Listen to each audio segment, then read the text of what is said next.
नमस्कार, TV9 मराठीमध्ये आपल्या सगळ्यांचं स्वागत. मी निखिला. महत्त्वाची बातमी, बीड मधल्या गुन्हेगारी बरोबरच इतक्या मोठ्या प्रमाणामध्ये बंदुकांचे परवाने कुणाच्या आशीर्वादाने जिल्ह्यामध्ये देण्यात आले, हा देखील एक मुद्दा चर्चेत आलेला आहे.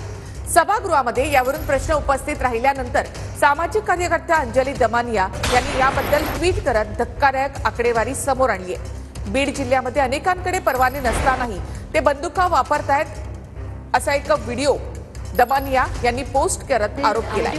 भाजपचे आमदार सुरेश धस यांनी सुद्धा बीड मधल्या बंदूकशाहीवरून धनंजय मुंडे यांच्यावर निशाणा साधलाय.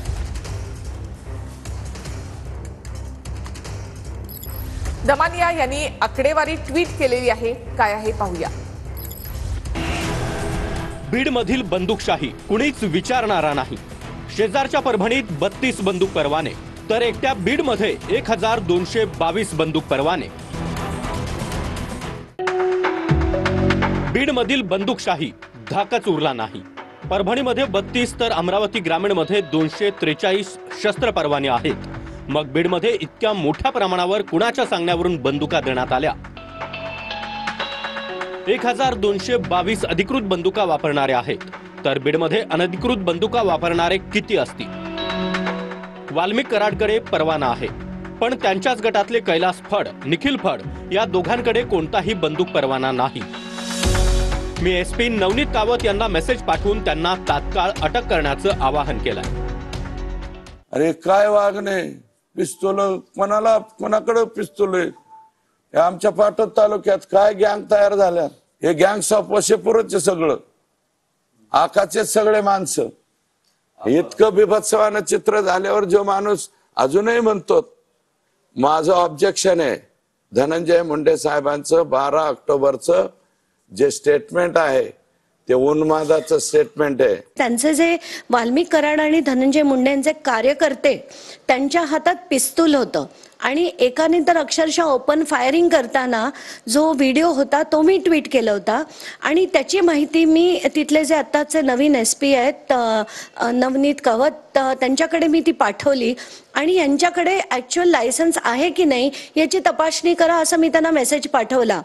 तर हे फॅक्ट आहे की तिथे मोठ्या प्रमाणावर लोकांकडे गन्स आहेत, म्हणजे यांच्या कार्यकर्त्यांकडे, आणि तेच ते हवेत गोळीबार करून तिथे दहशतीचं वातावरण निर्माण करतात.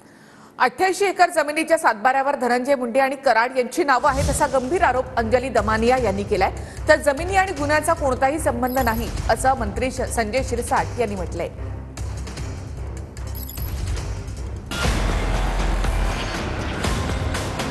बीड हत्या प्रकरणावरून सामाजिक कार्यकर्त्या अंजली दमानिया यांनी पंकजा मुंडे, धनंजय मुंडे, वाल्मिक कराड यांच्यावर निशाणा साधलाय. बीड हत्या प्रकरणात पंकजा मुंडे गप्प का? पंकजा मुंडे वाल्मिक कराड बाबतही काही बोलत नाहीत. दमानिया यांचा सवाल. नाही, मला हा खूप मोठा प्रश्न पडलाय की पंकजा मुंडे या सगळ्या घटनेबद्दल काहीच का बोलत नाहीयेत ना. त्या वाल्मिक कराड विरुद्ध काही बोलतायत, त्यांच्या फॉर पण नाही, त्यांच्या अगेन्स्ट पण नाही, धनंजय मुंडे विरुद्ध नाही. तर पंकजा मुंडे गप्प का आहेत आणि माध्यमांनी त्यांना जाऊन विचारायला हवं. अंबेजोगाईच्या ऊस गावात 88 एकर जमिनीच्या सातबाऱ्यावर मुंडे आणि कराडची नावं. दमानिया यांचा दावा. जमिनी आणि गुन्ह्याचा कोणताही संबंध नाही. पोलिसांच्या तपासात सर्व काही उघड होणार. शिरसाट यांची माहिती. त्यांची जी जमीन आहे पूस या गावामध्ये अंबेजोगाई तालुक्यात आहे, ज्याच्यात 88 एकर जमीन, त्याचे मी डिजिटली सातबारा जे आपण डाउनलोड करू शकतो वेबसाईटवर ना, ते डिजिटली डाउनलोडेड सातबाऱ्यात सरळ सरळ दिसतंय की धनंजय मुंडे आणि वाल्मिक कराड ह्या दोघांचीही नावं त्या सातबाऱ्यावर आहेत. त्यांनी काय दाखवलं मी ते काय पाहिलेलं नाहीये, परंतु जमीन एकत्र असणं वगैरे हा भाग वेगळा आहे. परंतु केलेल्या गुन्ह्याची आणि त्याचा काही संबंध असायला असं मला वाटत नाही. मला वाटतं गुन्हेगाराला आता सरकार पाठीशी घालणार नाही. 1-2 दिवसात हे आरोपी पकडले जाणार आहेत. बीड प्रकरणाशी संबंधित असलेले संशयित गुन्हेगार फडणवीसांच्या मंत्रिमंडळात. संजय राऊतांची टीका. भयंकर अपराधाशी संबंधित असलेले संशयित गुन्हेगार आपल्या मंत्रिमंडळामध्ये आहेत. आपण छगन भुजबळ यांना दूर करू शकता मंत्रिमंडळातून, पण एका खुनाचा कटकारस्थानाचा संशय ज्यांच्यावरती आहे अशा व्यक्तीला आपण मंत्रिमंडळापासून दूर ठेवत नाही. कारण तुमचं जातीचं राजकारण आहे. पण एखादी घटना घडली म्हणजे एकदम बिहारपेक्षा आणि याच्यापेक्षा वाईट आहे असं म्हणण्याचं मला वाटतं कारण नाही. मुख्यमंत्री मोदींनी या बाबतीमध्ये अतिशय कडक शब्दामध्ये उत्तरे दिलेलं आहे. जो कोणी दोषी असेल तो किती मोठा असेल त्याला 8 टाका हे त्यांनी सांगितलेलं आहे. महाराष्ट्राची तुलना बिहारशी होऊ शकत नाही. जो कोणी मास्टर माइंड असेल त्याला अटक करू, महाजनांची ग्वाही. सुरेश धस यांनी बीड प्रकरणावरून धनंजय मुंडे यांच्यावर जहरी टीका केली आहे. धनंजय मुंडे कोण होतास तू, काय झालास तू, असं धस म्हणालेत. तर आका 302 चे मुख्य सूत्रधार आहेत. हत्या प्रकरणामध्ये त्यांना अटक करा अशी मागणी धस यांनी केली आहे. बीड हत्या प्रकरणावर पत्रकार परिषद घेत भाजपचे आमदार सुरेश धस यांनी आरोपींना लवकरात लवकर अटक करण्याची मागणी केली आहे. यावेळी सुरेश धस यांनी धनंजय मुंडे यांच्यावर निशाणा साधला. धनंजय मुंडे कोण होतास तू, काय झालाय तू, सुरेश धस यांचा धनंजय मुंडेंना टोला. हत्या प्रकरणावर बोलतानाही धनंजय मुंडेंची स्टाईल बघा. स्टाईलमध्ये चष्मा ढकलतात सुरेश धस यांचा निशाणा. मी म्हणलं ना, धनंजय मुंडे पूर्वी असे नव्हते, आता कसे झाले. काय होता सतून, काय झाला सतू, अशी परिस्थिती तुमची आली साहेब. परळीहून लोक उठतात, अंबाजोगाईला जातात, पुण्याला राहायला जातात, मुंबईला गेले, सगळे घरदार सोडून जय हिंद जय महाराष्ट्र झालाय. हे माहित होत नाही का एक्स गार्डियन? अहो तुम्ही कोणत्या दुनियेत येत, वागत आहे कसं, असं स्टाईल, चष्मा. संतोष देशमुखच्या फोन प्रकरणाच्या याला उत्तर देताय तुम्ही मीडियाच्या समोर, आणि तुमची स्टाईल काय आहे धनुभाऊ? आका 302 चे मुख्य सूत्रधार, नाव न घेता सुरेश धस यांचा वाल्मिक कराड यांच्यावर निशाणा. आकावर हत्येचा गुन्हा दाखल करा, परळीमध्ये भीषण अवस्था, आरोपीला लवकरात लवकर अटक करा, सुरेश धस यांची मागणी. बाकीचे छोटफोट याच्यापेक्षा याच्यातला जो आका आहे तो आका आता लवकरात लवकर आत गेला पाहिजे.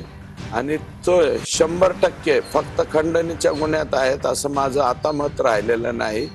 ते 302 चे सुद्धा मेन प्रमुख सूत्रधार तेच आहेत. माननीय मुख्यमंत्र्यांनी मकोको अंतर्गत म्हणलंय ना, म्हणजे ऑटोमॅटिकली ह्याच्यामध्ये आता मोका सुद्धा ग्राह्य झालेले आहेत. हे मोकात गेले पाहिजेत.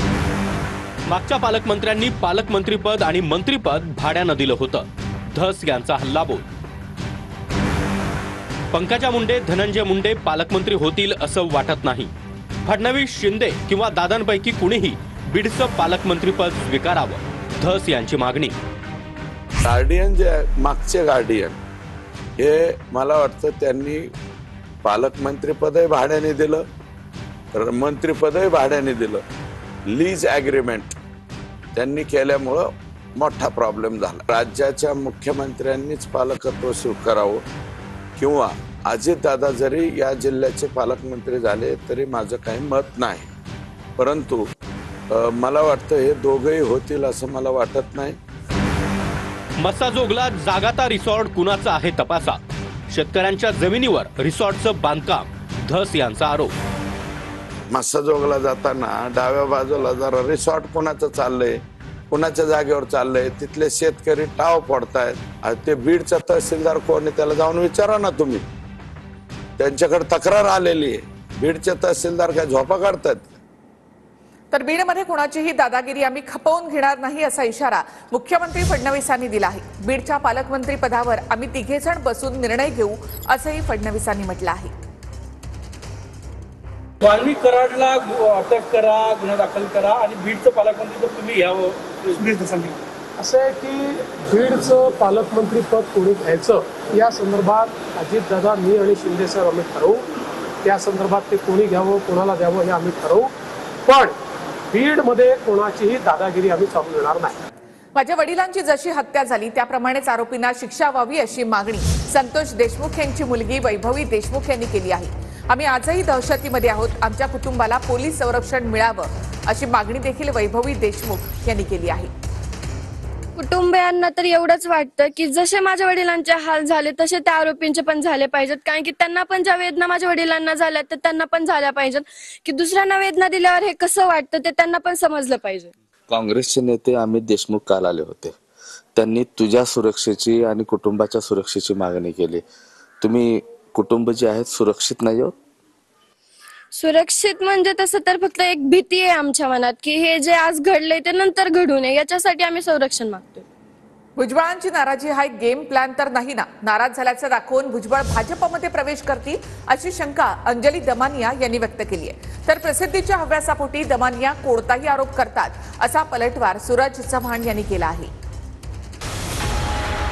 भुजबळांची नाराजी हा एक गेम प्लॅन तर नाही ना? नाराज झाल्याचं दाखवून भुजबळ हे भाजपात प्रवेश करतील असं वाटतंय, असं अंजली दमानिया म्हणाल्यात. प्रसिद्धीच्या हव्यासापोटी अंजली दमानिया काहीही बोलतात असं उत्तर सूरज चव्हाणांनी दिलंय.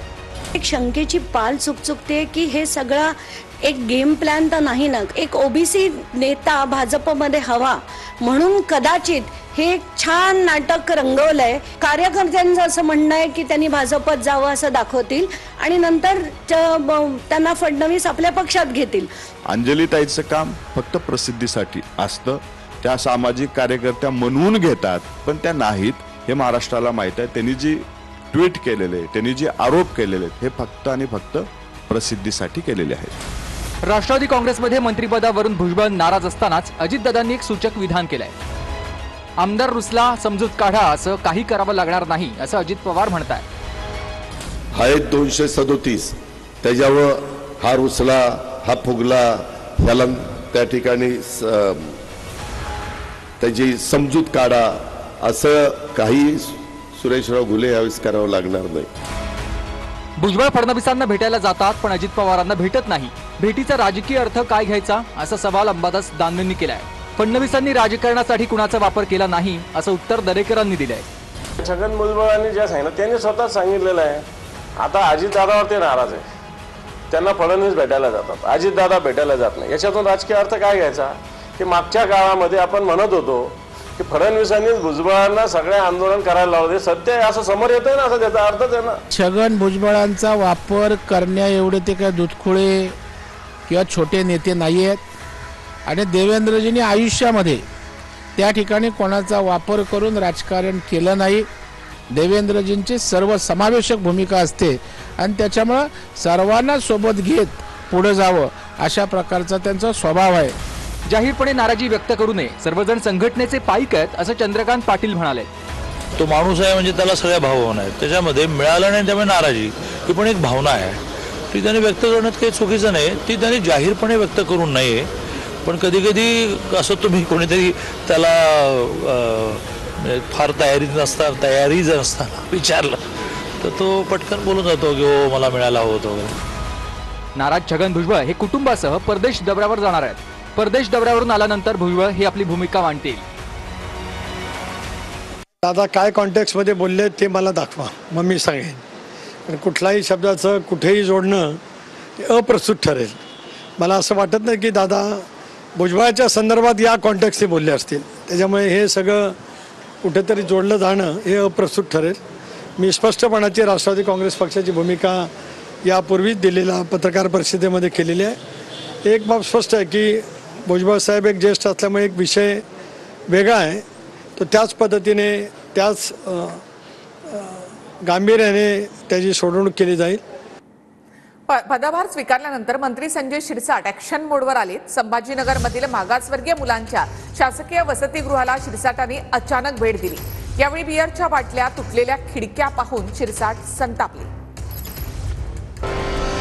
पदभार स्वीकारल्यानंतर सामाजिक न्यायमंत्री संजय शिरसाट ऍक्शन मोडवर.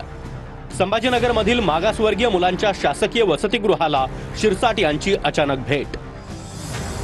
यावेळी संजय शिरसाट यांना वसतिगृहात कपाट उघडताच बिअरची बॉटल दिसली.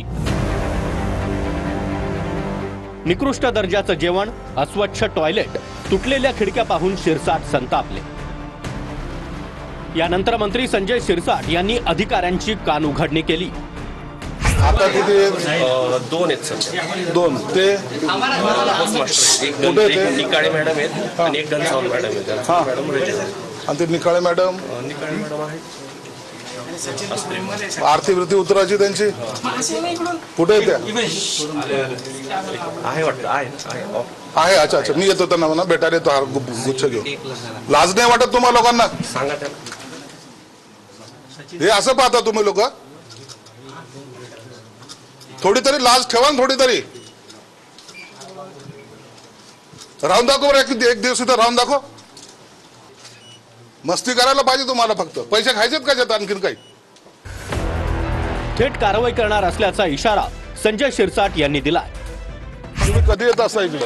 मी 10:30 पर्यंत येते सर इथे संध्याकाळपर्यंत. का अवस्था का अशी? सर दुरुस्तीचा प्रस्ताव पाठवलेला आहे आम्ही. कधी पाठवलाय?